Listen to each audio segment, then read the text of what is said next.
Hello दोस्तों, history के class में आप सभी का स्वागत है। साथियों, ये क्लास आपके फाइनल एग्जाम के लिए वेरी वेरी इंपॉर्टेंट होने वाला है। एक भी क्वेश्चन इस क्लास को देखने के बाद आपके पेपर में बाहर नहीं जाने वाला है, क्योंकि ये फाइनल एग्जाम के लिए महा रिवीजन क्लास है और एक भी क्वेश्चन में हम लोग 1 मिनट यहाँ पे नहीं लगाने वाले हैं। बिल्कुल हर एक क्वेश्चन को 1 मिनट में 2 क्वेश्चन को सॉल्व करके आगे बढ़ने वाले हैं, क्योंकि सभी क्वेश्चन में हाईलाइट करके लाया गया है आंसर। आपके एग्जाम के लिए काफी इंपॉर्टेंट वाला होने वाला है ये क्लास।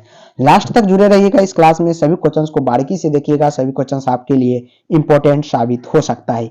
इस चैनल पर अभी तक नए हैं, चैनल को सब्सक्राइब कीजिएगा, ज्यादा से ज्यादा स्टूडेंट के पास शेयर कर दीजिएगा और अपने जितने भी ग्रुप है सभी में शेयर कर दीजिए और 90% की उम्मीद के साथ इस क्लास को देखिएगा। साथियों, एक एक क्वेश्चन आपके एग्जाम के लिए इंपॉर्टेंट साबित हो सकता है। पीडीएफ लेने के लिए साथियों इसी वीडियो के नीचे डिस्क्रिप्शन में आपको लिंक मिलेगा टेलीग्राम चैनल का। स्टडी विथ रवि नाम है टेलीग्राम चैनल। जो लोगो यहाँ पे यूट्यूब का है वही लोगो वहाँ पे टेलीग्राम चैनल पे भी लगा हुआ है। आप लोग जाके जरूर ज्वाइन कीजिए, वहाँ पे सभी प्रकार के पीडीएफ वहाँ पे आपको प्रोवाइड किया जा रहा है। तो आज की सवाल है और आज का जवाब है वेरी वेरी इंपॉर्टेंट सवाल और सवाल का। चलिए स्टार्ट करते हैं बिना समय को गवाए हुए आज की क्लास को। पहला नंबर सवाल है हिस्ट्री के कि अश्व होने का साक्ष्य प्राप्त होता है लोथल हड़प्पा और बनावली से, लोथल और कोटड़ा से, या लोथल बनावली से, रोपर से। तो अश्व होने का जो साक्ष्य प्राप्त होता है वो लोथल और सुरकोटार से प्राप्त होता है। ऑप्शन नंबर यहाँ पे बी याद रखिएगा। हम लोग आगे चलते हैं नेक्स्ट क्वेश्चन की ओर। सिंधु सभ्यता मेसोपोटामिया संस्कृति का देन थी, यह कथन था किसका था? तो ये हिटलर का और गार्डन दोनों का कथन था। ऑप्शन नंबर 7 में होगा। ऑप्शन नंबर क्या होगा? तो सी बिल्कुल राइट आंसर होगा इस क्वेश्चन का। और बारीकी से सभी क्वेश्चंस को देखिए, आपके लिए इंपॉर्टेंट साबित हो सकता है। अगला नंबर सवाल है 3 नंबर। निम्नलिखित में से कौन सा कथन जहां से हल चलाने का साक्ष्य प्राप्त हुआ है? वह कौन सा कथन है जहां से हल चलाने का साक्ष्य प्राप्त हुआ है? रंगापुर है, हड़प्पा है, आलमगीरपुर है, या कालीबंगा है? तो आपको पता ही है साथियों, कालीबंगा। ऑप्शन नंबर डी बिल्कुल राइट है। एमबीबीआई सवाल है आपके एग्जाम 2024 यानी 20 दिन बाद जो आपके एग्जाम होने वाले हैं उसमें ऐसे सवाल आपके पूछे जाएंगे। पंजाब में हरण्य के अतिरिक्त किस स्थान से सैंधव सभ्यता के प्राचीन अवशेष प्राप्त होते हैं? रहमान ढोरी से, या सरायखेला से, जलीलपुर से, या उपयुक्त सभी? तो उपयुक्त सभी से ऐसे प्रमाण जो है अभी तक मिलते हैं। 5 नंबर सवाल है, जरा ध्यान से देखिएगा। कहता है सिंधु सभ्यता का क्षेत्रफल किस आकार का था? आयताकार, वर्गाकार, वृत्ताकार, त्रिभुजाकार? तो साथियों, सिंधु सभ्यता का जो क्षेत्रफल था वो त्रिभुजाकार था। कैसा था? त्रिभुजाकार था। ऑप्शन नंबर यहाँ पे किसके साथ आप लोग जाएंगे? डी के साथ जाएंगे। Option number very very important सवाल है आपके एग्जाम के लिए। बार बार ऐसे सवाल पूछे गए हैं। 2024 में भी 5 स्टार मार्क इस पर आप लोग आके रख सकते हैं। चलिए साथियों, हम लोग आगे 6 नंबर सवाल। हड़प्पा से सर्वप्रथम बड़ी संख्या में ईंटें प्राप्त हुई। हड़प्पा से सर्वप्रथम बड़ी संख्या में ईंटें प्राप्त हुई 1826 में। 1826 में हड़प्पा से सर्वप्रथम बड़ी संख्या में क्या हुई थी? ईंट का प्राप्ति हुआ था 1826 में। याद रखिएगा, वेरी वेरी इंपॉर्टेंट सवाल है। सैंधव सभ्यता से संबंधित स्थल चुनहुद्रो के सर्वप्रथम खोज किसने की थी? तो एनजी मजुमदार ने। किसने? एनजी मजुमदार। ऑप्शन नंबर यहाँ पे सी इस प्रश्न के लिए राइट आंसर है। सिंधु सभ्यता से संबंधित स्थल रोपर का उत्खनन कार्य कराया था। सिंधु सभ्यता से सर्वप्रथम स्थल रोपर का उत्खनन कार्य कराया था एसएस तलवार ने, रविंद्र सिंह बिष्ट ने, या वाईडी शर्मा, एनजी मजुमदार ने? ऑप्शन नंबर यहाँ पे वाईडी शर्मा जो थे ये रोपर उत्खनन करवाया था, सिंधु सभ्यता से संबंधित है। ऑप्शन नंबर यहाँ पे सी इस प्रश्न के लिए बिल्कुल राइट है। सैंधव सभ्यता के उत्खनन से प्राप्त अनेक बांटों में सबसे छोटे बांध का वजन है। बांट क्या है यहाँ पे? बांड। तो ये जो है कितना है? 13.64 ग्राम। ऑप्शन नंबर डी यहाँ पे बिल्कुल राइट आंसर हो जाएगा। चलिए 10 नंबर सवाल की बात करते हैं। कहता है सिंधु सभ्यता से संबंधित कौन सा स्थल गुजरात प्रदेश में स्थित है? तो ये भोगात्रा, थुलास, सरायखेला, या संघोल? यहाँ पे भोगात्रार जो है ऑप्शन नंबर ए जो है इस प्रश्न का राइट आंसर है। एमबीबीआई सवाल है आपके एग्जाम के लिए। अगला सवाल है कहता है कि गुजरात राज्य के कच्छ जिले में स्थित स्थल सुरकोटरा के सर्वप्रथम खोज किसने की थी? माधो स्वरूप वत्स ने, या एस आर राव ने, या गणपति जोशी ने? तो ऑप्शन नंबर यहाँ पे बिल्कुल जगपति है, सॉरी यहाँ पे जगपति जोशी है। ऑप्शन नंबर बिल्कुल सी राइट है। अगर कोई भी प्रश्न का जवाब जो है गलत से फटाफट अंदाज में अगर गलत हो गया तो उसका आप लोग कमेंट करके जरूर बता दीजिएगा, सभी का यहाँ पे समाधान किया जाएगा। मोहनजोदड़ो नगर बसा हुआ है तो ये 20 किलोग्राम के घेरों में मोहनजोदड़ो नगर किलोमीटर है, सॉरी यहाँ पे फटाफट कराने के चक्कर में किलोमीटर है, यहाँ पे ध्यान से देखिएगा। तो 20 किलोमीटर में क्या है? मोहनजोदड़ो नगर बसा हुआ है। चलिए सभी क्वेश्चंस को बारीकी से पढ़ते हैं। कहता है हड़प्पा लिपि से सर्वप्रथम साम्य रखती है, तो ये जो है द्रविड़ लिपि रखती है। ऑप्शन नंबर सी बिल्कुल राइट है। नेक्स्ट क्वेश्चन की बात करते हैं। हड़प्पा सभ्यता में अनेक नगरों का पता चला है, इनमें से कितने को नगर की संज्ञा दी गई है? तो ये जो है 6 को इनमें से नगर की संज्ञा दी गई है, याद रखिएगा। अगला सवाल पे जरा फोकस करते हैं। चित्राक्षर लिपि किस काल की है? सैंधव काल की है, या वैदिक काल की है, मौर्य काल की है? आपको पता है यहाँ पे सैंधव काल। ऑप्शन नंबर ए जो होगा इस प्रश्न का राइट आंसर हो जाएगा। अगला नंबर सवाल पे जरा फोकस करते हैं। हड़प्पा सभ्यता की जुड़वा राजधानी थी। हड़प्पा सभ्यता की जुड़वा राजधानी कहाँ पे थी? चनुद्रो लोथल में, या हिसार बनवाली में, हड़प्पा मोहनजोदड़ो में, या हड़प्पा कालीबंगा में? तो हड़प्पा मोहनजोदड़ो याद रखिएगा। ऑप्शन नंबर सी इस प्रश्न का राइट आंसर है। मोहनजोदड़ो की सबसे बड़ी इमारत निम्न में से कौन सी है? मोहनजोदड़ो की सबसे बड़ी इमारत जो है इनमें से कौन सी है? स्नानागार है, या अन्नानागर है, ईंटों से बना सभा भवन है, इनमें से कोई नहीं है। तो मोहनजोदड़ो की सबसे बड़ी इमारत जो है यहाँ पे अन्नानागर है। ऑप्शन नंबर यहाँ पे क्या होगा? बी बिल्कुल राइट होगा इस प्रश्न के लिए। सभी का ऑप्शन नंबर बी आ रहा है, बिल्कुल राइट है। नेक्स्ट क्वेश्चन की बात जरा हम लोग करते हैं। कहता है प्राग सैंधव संस्कृति की सबसे महत्वपूर्ण उपलब्धि एक जूते हुए खेत का साक्ष्य है, यह कहां से प्राप्त होता है? जरा बताइएगा। हड़प्पा, लोथल, या कालीबंगा? कालीबंगा इसका राइट आंसर होगा। नेक्स्ट क्वेश्चन से 19 नंबर। हड़प्पा कालीन बंदरगाह की प्राप्ति कहां से हुई? लोथल से, धौलावीरा से, बनवाली से, रोपड़ से? तो ये जो है हड़प्पा कालीन बंदरगाह की प्राप्ति लोथल से हुई थी। कहां से हुई थी? लोथल। ऑप्शन नंबर ए इस प्रश्न के लिए बिल्कुल राइट होगा। नेक्स्ट क्वेश्चन है हड़प्पा सभ्यता के भवन निर्माण एवं अन्य कार्यों से निर्मित ईंटों का प्रयोग बहुतायत रूप में हुआ है, निम्नलिखित ईंटों की अनुपात बताइए। तो 1:2:4 अनुपात के ये ईंटों का अनुपात है, याद रखिएगा 1:2:4। ऑप्शन नंबर यहाँ पे क्या होगा? बी होगा इस प्रश्न के लिए राइट आंसर। सिंधु सभ्यता निम्नलिखित में से किस नाम से जानी जाती है? कांस्य युगीन नाम से सिंधु सभ्यता को हम लोग जानते हैं। तो सिर्फ इस क्लास में हम लोग सुपर फास्ट रिवीजन कर रहे हैं, क्योंकि अब आपके पास टाइम बहुत कम है और आपको 2 बार 3 बार 4 बार रिवीजन ही करना है और फटाफट से करना है ताकि क्वेश्चंस को आप भूल ना पाए।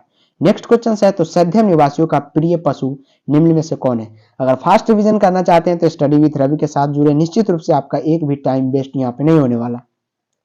सी बिल्कुल सांड, याद रखिएगा। हड़प्पा सभ्यता से संबंधित स्थल धोलावीरा प्रकाश में आया था 46 से 47, या 61 से 62, 71। नेक्स्ट क्वेश्चन से साथियों की हड़प्पा सभ्यता से संबंधित स्थल धोलावीरा प्रकाश में आया था, याद रखिएगा 1990 से 91 ईस्वी में ये आया था। नेक्स्ट क्वेश्चन है हड़प्पा सभ्यता से संबंधित स्थल कुंतासी स्थित है। हड़प्पा सभ्यता से जो संबंधित स्थल है कुंतासी, ये स्थित है राजस्थान में, उत्तर प्रदेश, गुजरात, कहीं नहीं। तो बात करें हड़प्पा सभ्यता से संबंधित स्थल, ये कुतासी जो है ये गुजरात में स्थित है। कहां पे प्यारे साथियों? गुजरात जो है। ऑप्शन नंबर यहाँ पे सी बिल्कुल राइट होगा इस प्रश्न के लिए। नेक्स्ट क्वेश्चन है 25 नंबर की हड़प्पा सभ्यता के संपूर्ण क्षेत्र का आकार किस प्रकार का है? वर्गाकार है, त्रिभुजाकार है, आयतकार है, गोलाकार है? तो आपको पता ही है संपूर्ण क्षेत्र का आकार जो है यहाँ पे त्रिभुजाकार है, जो कि यहाँ पे रिपीट भी ये प्रश्न हो चुका है। अगला नंबर सवाल पे जरा फोकस करते हैं। हड़प्पा किस नदी पर अवस्थित है? हड़प्पा जो है ये रावी नदी पर अवस्थित है। कहां पे है? रावी नदी पर क्या है? हड़प्पा नदी जो है अवस्थित है, याद रखिएगा। इंपोर्टेंट क्वेश्चन है आपके एग्जाम के लिए और आपसे बार बार ये पूछे गए सवाल है। हड़प्पा सभ्यता में किस स्थल से दुर्ग का साक्ष्य नहीं प्राप्त हुआ, वो नगर बताइए। तो चंदूधरों से यहाँ पे प्राप्त नहीं हुआ था। ऑप्शन नंबर डी को जरा ध्यान से सुनिएगा। 28 नंबर सवाल है कि नृवैज्ञानिकों के मतानुसार हड़प्पा सभ्यता का निर्माता थे, तो ये प्रोटो ऑस्ट्रेलियोड थे, जो कि ऑप्शन नंबर यहाँ पे बी राइट है, जो ऑस्ट्रेलिया के रहने वाले। नेक्स्ट क्वेश्चन जरा ध्यान से सुनिए। सैंधव संस्कृति के अंतर्गत अधिसंख्य मोहरें प्राप्त हुई, निम्नलिखित में से ये मुद्रा किस चीज से निर्मित है? तो ये किससे है? सिलखड़ी से है। ऑप्शन नंबर डी यहाँ पे बिल्कुल राइट है।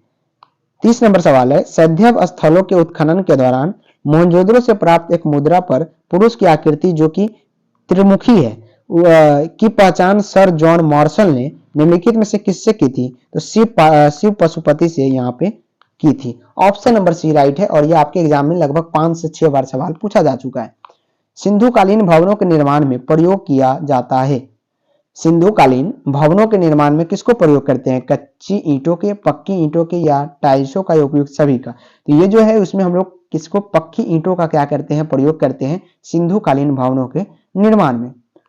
हड़प्पा काल के लोग उपासना करते हैं विष्णु की या वरुण की या मातृ देवी की? तो मातृ देवी की क्या करते हैं वो लोग? उपासना करते हैं। सी बिल्कुल राइट आंसर है। राखलदास बनर्जी को मोहनजोदड़ो के अवशेष कब मिले थे? राखलदास बनर्जी, जिसका नाम आप लोग सुना होइएगा, तो राखलदास बनर्जी को मोहनजोदड़ो के अवशेष कब मिले थे? जरा इसका आंसर बताइए।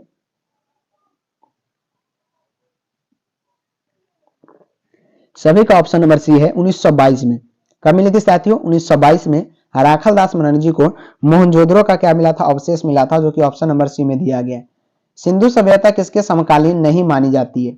चीन की सभ्यता के समकालीन, या मिस्र की सभ्यता, मोसोपोटामिया की सभ्यता, या क्रीट की सभ्यता? तो सिंधु सभ्यता जो है ये चीन की सभ्यता के समकालीन नहीं है, उससे बिल्कुल भिन्न है। ऑप्शन नंबर यहाँ पे ए बिल्कुल राइट है। अगला सवाल है 35 नंबर, सिंधु सभ्यता के निवासी किस देवी देवता की पूजा नहीं करते थे? ध्यान दीजिएगा, नहीं की बात किया है यहाँ पे। कौन सी ऐसी देवी देवता है जिनकी पूजा सिंधु सभ्यता के निवासी बिल्कुल नहीं किया करते थे? बात करें प्रकृति देवी की किया करते थे, पीपल का पेड़ का भी पूजा वो लोग करता है, और शिव का भी। विष्णु का पूजा वो लोग नहीं करते थे। विष्णु, ऑप्शन नंबर यहाँ पे ए बिल्कुल याद रखिएगा। ये जो सवाल है आपके एग्जाम में 1998 में भी ये सवाल आपसे बोर्ड में पूछा गया। उसके बाद 2004 में पूछा गया है क्वेश्चन, 2019 में और 2022 में भी ये सवाल पूछा गया। तो ये विष्णु की जो है उसका पूजा नहीं करते थे कौन? सिंधु सभ्यता के लोग। 36 नंबर सवाल है कि प्राचीन सिक्के निम्न में से किस धातु के बने थे? तांबा, चांदी, सीसा, मिट्टी, तांबा, सोना, या सोना यहाँ पे चांदी, तांबा और सीसा? तो प्राचीन सिक्के जो था ये टोटल के टोटल जितने धातु थे उनको मिला के बनाया गया था, जिसमें तांबा भी आता है, चांदी और सोना और सीसा भी आता है। चार यहाँ पे 1 2 3 4 4 प्रकार के धातु मिला के प्राचीन सिक्के जो बनाए गए थे, वो ऑप्शन नंबर डी बिल्कुल राइट है। तो इस प्रकार के जो सवाल है आपके एग्जाम में निश्चित रूप से पूछा जाता है। कहता है कि प्राचीन भारत के लोग के भौतिक जीवन के बारे में जानकारी मिलती है, उसे क्या कहते हैं? तो उसे हम लोग पुरातत्व कहते हैं। पुरातत्व यानी पुराने जमाने की जानकारी। तो ऑप्शन नंबर यहाँ पे बी इस प्रश्न के लिए राइट आंसर है। 38 नंबर सवाल है, पुरातात्विक स्रोत में निम्न में से कौन सा सबसे प्रमुख है? मंदिर है, मुद्रा है, अभिलेख है, इनमें से कोई नहीं। तो पुरातात्विक स्रोत में निम्न में से कौन सा सबसे प्रमुख है? बात करें प्रमुख की, तो ये अभिलेख जो होता है सबसे प्रमुख माना जाता है। किसमें? पुरातात्विक स्रोत में। ऑप्शन नंबर सी बिल्कुल राइट है। नेक्स्ट क्वेश्चन है, आरंभिक अभिलेख किस भाषा में है? प्राकृतिक भाषा में क्या है? आरंभिक अभिलेख है। ऑप्शन नंबर ए राइट है। एमबीवीआई सवाल है आपके एग्जाम के लिए 2024। नेक्स्ट क्वेश्चन, अशोक के अभिलेख को सर्वप्रथम किसने पढ़ा? अशोक के अभिलेख को सर्वप्रथम यहाँ पे किसने पढ़ा था? इसका आंसर बताइएगा। तो अशोक के अभिलेख को सर्वप्रथम किसने पढ़ा था? जॉन मार्शल ने, राखलदास बनर्जी, जेम्स प्रिंसपे, या डॉक्टर माधव स्वरूप वत्स से? अशोक के अभिलेख को सर्वप्रथम जो पढ़ा था उनका नाम था जेम्स प्रिंसपे। ऑप्शन नंबर सी इस प्रश्न के लिए बिल्कुल राइट है। सर्वप्रथम किसने पढ़ा था? तो जेम्स प्रिंसपे, याद रखिएगा। 41 नंबर, कालीबंगा कहाँ स्थित है? राजस्थान, गुजरात, पंजाब, हरियाणा? तो आपको पता होगा, हाईलाइट क्वेश्चंस का आंसर है कालीबंगा कहाँ पे यहाँ पे स्थित है? तो राजस्थान में क्या है? कालीबंगा स्थित है। अगला सवाल, हड़प्पा सभ्यता में कौन सा पशु अज्ञात था? यानी वो पशु नहीं मिला था हड़प्पा सभ्यता में। गाय, हाथी, कुत्ता तीनों यहाँ पे ज्ञात था, लेकिन घोड़ा की बात करें, घोड़ा अज्ञात था किसमें, हड़प्पा सभ्यता। ऑप्शन नंबर सी बिल्कुल राइट है। पानी के जहाज और बुना कपड़ों का साक्ष्य किस जगह में पाए गए मोहरों से प्राप्त हुआ था? लोथल, चंद्रद्रो या कालीबंगा या मोहनजोदड़ो? मोहनजोदड़ो के उत्खनन जब हुआ था वहां से यह प्राप्त हुआ था। ऑप्शन नंबर डी बिल्कुल राइट है। भोगवा नदी के किनारे निम्न में से कौन सा स्थल स्थित है? भोगवा नदी के किनारे कौन सा स्थल स्थित है? तो लोथल स्थल। ऑप्शन नंबर बी बिल्कुल राइट है। लोथल स्थल जो है वो भोगवा नदी के किनारे स्थित है। हड़प्पा की खोज किसने की थी? तो ये दयाराम साहनी, याद रखिएगा। हड़प्पा की खोज किसने की थी? तो Dayaram Sahni. Option number B बिल्कुल इस प्रश्न के लिए राइट आंसर है। सिंधु सभ्यता में हल का प्रमाण मिलता है हड़प्पा, मोहनजोदड़ो में, रोपर में, कालीबंगा में। तो सिंधु सभ्यता में जो यहाँ पे है हल का जो प्रमाण है वो कालीबंगा में मिलता है। कहां पे? कालीबंगा में जो है हल का प्रमाण मिलता है। डी बिल्कुल राइट है। अगला सवाल, हड़प्पा संस्कृति की जानकारी कब हुई? हड़प्पा संस्कृति की जानकारी कब हुई? 1921, 1925, 1930, 1935। तो हड़प्पा संस्कृति को जो जानकारी प्राप्त हुआ था 1921 में प्राप्त हुआ था। Option number A is the right answer. And next question your screen. सभी लोग फटाफट से कमेंट बॉक्स में अपना आंसर बताएंगे, क्लास को शेयर करेंगे, वीडियो को लाइक करेंगे। तो मोहनजोदड़ो की जानकारी किस पुरातात्विक से मिली है? Dayaram Sahni, Rakhaldas Banerjee, John Marshall, Gordon Childe. तो मोहनजोदड़ो की जानकारी जो है ये जो है राखालदास बनर्जी के पुरातत्विक से मिली है। ऑप्शन नंबर यहाँ पे क्या होगा इस प्रश्न के लिए जो होगा बी यहाँ पे बिल्कुल राइट आंसर हो जाएगा। 49 नंबर सवाल है, जरा ध्यान से देखिएगा। कहता है सिंधु घाटी सभ्यता में समाज का स्वरूप था। सिंधु घाटी सभ्यता में समाज का स्वरूप कैसा था? मातृत्वात्मक था या मृत्युत्वात्मक? दोनों था, इनमें से कोई नहीं। तो बात करें सिंधु सभ्यता में समाज का स्वरूप जो है वो मातृत्वात्मक था। ऑप्शन नंबर बी ए बिल्कुल राइट है इस प्रश्न के लिए। नेक्स्ट क्वेश्चन, विशाल स्नानागार के अवशेष कहां से प्राप्त हुए? हड़प्पा से, रोपर से, या ऑप्शन नंबर यहाँ पे है मोहनजोदड़ो से, लोथल से? तो मोहनजोदड़ो याद रखिएगा। हड़प्पा किस नदी के किनारे है? सिंधु, सतलज, सरस्वती, रावी। हड़प्पा जो है वो किस नदी के किनारे है? यहाँ पे रावी नदी, याद रखिएगा। रावी नदी के किनारे क्या है? हड़प्पा यहाँ पे स्थित है। डी बिल्कुल राइट है। आपके एग्जाम में बार बार ये प्रश्न पूछे जा चुका है, निश्चित रूप से अभी भी पूछा जाएगा। सिंधु सभ्यता के सबसे विशिष्ट पुरावस्तु क्या है? मोहरे है, सिक्के है, मणके है, खिलौना, गाड़ियां है। तो सिंधु सभ्यता के सबसे विशिष्ट पुरातत्व वस्तु जो है वो मोहरे है। ऑप्शन नंबर यहाँ पे क्या है? ए बिल्कुल इस प्रश्न के लिए राइट आंसर हो जाएगा। नेक्स्ट क्वेश्चन है, साथियों इस चैप्टर के टोटल 52 ऐसे प्रश्न थे जो आपके एग्जाम के लिए 100% उपयोगी माने जाते हैं। अब हम लोग क्या चलेंगे, नेक्स्ट चैप्टर पर चलेंगे जिसका नाम है राजा, किसान और नगर, आरंभिक राज्य और अर्थव्यवस्था, लगभग 600 ईस्वी पूर्व से 600 ईस्वी तक। चलिए इसका पहला नंबर सवाल आपकी स्क्रीन के सामने है। कहता है कि 6ठी शताब्दी ईस्वी पूर्व के मध्य में पुरस्कारीन नामक राज्य किस महाजन पद में राज्य कर रहा था? तो ये अति याद रखिएगा। ऑप्शन नंबर बी बिल्कुल राइट है। अगला नंबर सवाल पे, गंगा और सोन नदियों के संगम पर पाटलिपुत्र नामक नगर की स्थापना की गई थी। तो बिंबिसार द्वारा। बिंबिसार के शासन काल में पाटलिपुत्र नामक नगर की जो स्थापना है गंगा और सोन नदी के संगम पर किया गया था। नेक्स्ट क्वेश्चन है, गंधार महाजनपद की राजधानी थी पटना, महिष्मति या हाटक या तक्षशिला? तो गंधार महाजनपद की राजधानी जो थी हाटक में। ऑप्शन नंबर सी इस प्रश्न के लिए एकदम राइट आंसर। 4 नंबर सवाल पे जरा फोकस कीजिए। कहता है सिंधु सभ्यता के निवासी किस देवी देवता के उपासक थे? तो ये शिव के उपासक थे। सिंधु सभ्यता के जो निवासी थे वो शिव के क्या थे? देवी देवता के उपासक थे। ऑप्शन नंबर यहाँ पे इस प्रश्न के लिए बी बिल्कुल राइट होगा। 6ठी शताब्दी ईस्वी पूर्व में राजतंत्र किसका था? अंग, मगध और वत्स्य वज्जी का क्या था? 6ठी शताब्दी ईस्वी पूर्व में राजतंत्र हुआ करता था। 6 नंबर सवाल है, 6ठी शताब्दी ईस्वी पूर्व में ऐसा कौन सा महाजनपद था जहां पहले राजतंत्र था किंतु बाद में गणतंत्र स्थापित हो गया? जो चेदी यहाँ पे। ऑप्शन नंबर बिल्कुल B is the right answer. Rigveda की रचना कब हुई? ऋग्वेद की यहाँ पे रचना जो है 1000 से 800 ईस्वी पूर्व मानी जाती है ऋग्वेद की रचना की गई थी। ऋग्वेद में कुल कितने सूक्त है? तो ऋग्वेद में टोटल के टोटल 1028 सूक्त माने जाते हैं। वेदांग की संख्या क्या है? तो यहाँ पे वेदांग जो है टोटल 6 है। ऑप्शन नंबर सी बिल्कुल राइट है।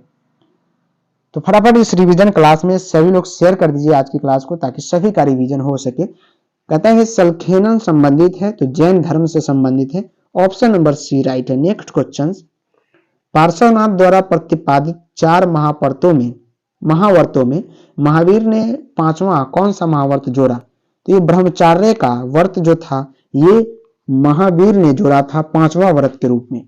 ऑप्शन नंबर ए इस प्रश्न के लिए राइट है। 12 नंबर सवाल है, द्वितीय बौद्ध संगीति की अध्यक्षता निम्नलिखित में से किसने की थी? महाकश्यप, सर्वकामनी। तो ऑप्शन नंबर बी बिल्कुल राइट होगा, सर्वकामनी ने इनकी अध्यक्षता की थी। 13 नंबर सवाल है, बौद्ध संघ में प्रविष्ट होने की प्रक्रिया क्या कहलाती है? उपसंबंधा कहलाती है, धम्म चक्र परिवर्तन, सुत या उपासक। तो बौद्ध संघ में प्रविष्ट होने की जो प्रक्रिया कहलाती है उपसंबंधा कहलाती है। Option number A is the right answer. Next question, 6ठी शताब्दी ईस्वी पूर्व अनेक गणतंत्रात्मक राज्य अमेरिका में थे।